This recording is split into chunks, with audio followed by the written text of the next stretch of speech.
mo? Hindi nagsasayaw. Ano ka ba? Nakapayong? Oo naman, ayokong mainitan eh. So, mahal na mahal talaga nito yung kulay niya. Yan na lang ba ang alam mong gawin? Oo, nakakasawa na nga. Magsayaw. Ako din, buryong-buryo na sa office. Teka, may alam ako pwede natin gawin! Kaya gawin natin. Sali tayo sa weekend getaway! O talaga, tara! Tara, iba mo muna yung payong ko.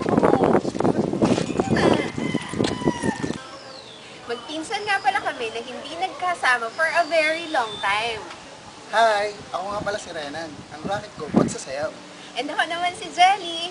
Supervisor ako sa isang call center. Gusto namin sumali sa weekend getaway kasi gusto namin mag-banding magpinsan. At sisiguraduhin namin magiging exciting ang weekend getaway namin! Yay! Yay! Eh, nakapayong ka na naman. Eh ano ka ba? Umuulan.